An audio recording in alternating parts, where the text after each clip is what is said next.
Just a quick one, just going through and cleaning up a set of carburetors. A lot of guys are saying you need to clean carburetors 3 or 4 times to get them to run right. If you clean them the first time, you won't have an issue. So come over here and I shall show you a few little things that maybe a lot of guys are missing. Now, everyone knows your air fuel mixture screw has a tiny hole in the throat. So that's might have to get in the dark, but everybody can see the air fuel mixture screw. What a lot of guys don't see is one with, it's going to take some doing, but at the base of the butterfly, bring it in under the light. Find it, blast. Right there, where your butterfly is, there's 1, 2, 3. There are 3 holes. Now those 3 holes, that's at idle, right? That is one hole.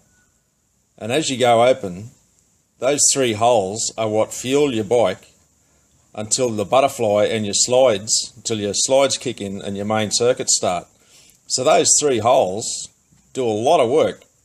So if those 3 holes aren't clean, you're going to have issues straight up. So, just go back a little bit.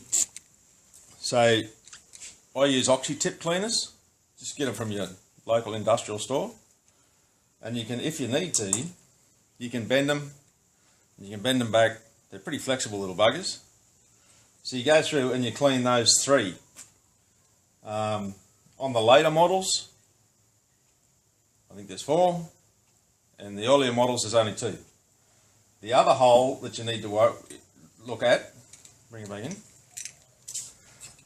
on your enrichment circuit or your choke circuit, whatever you want to call it, there's a tiny, tiny, tiny little hole. Now, sometimes they take some finding. This one is on this side of your post, right in there.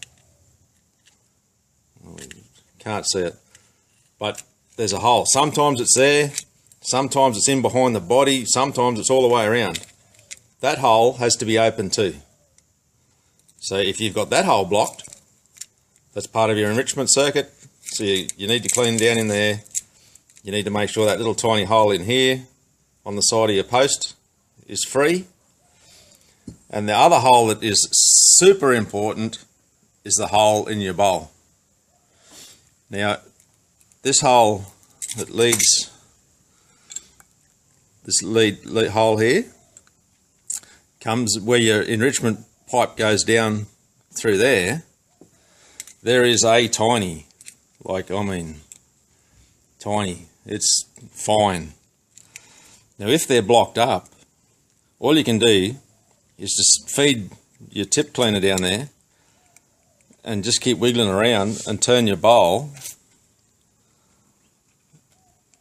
until it centers. You just got to keep mucking around with it until it goes in. There you go. And then it's just a matter of, pull out again. It's very, very fine hole. And there's bugger all lead on it. So it was in there. So the lead, the way it feels, it's a very narrow lead. It's not a huge V like that into the lead hole. It's only a very fine lead. So you just got to keep mucking around with it until you get it. But this hole in the bowl, your hole in there, you go. And it can be full. Like, it can take some doing. But that's it there. So that hole, your enrichment choke hole, and those 3, 2 or 3, however many your model carburetor has, very important that those 3 are clear. The other thing is from here, that's air. From there back is air. See, you can leave your, unless you're not running an air filter, blow that out. That's air from there to there. So that's not going to have fuel varnish in it. Your fuel varnish is going to come from here through there where everything gets mixed up. So if you're going to pull them down and clean them up, like to rebuild them, that's what I'm doing here now, is just running seals, and diaphragms are fine. But, you know, there's not a lot to rebuild. You just pull them down and clean them up. But, yeah, just double check, triple check those airways and blow them out. Pull it down to this if you want. Clean those 3 holes out, blow it out, and then reassemble, because there's not much point reassembling it and then trying to blow that out, because then you've clogged your airways up to blow them backwards. So, really quick one of things to look for.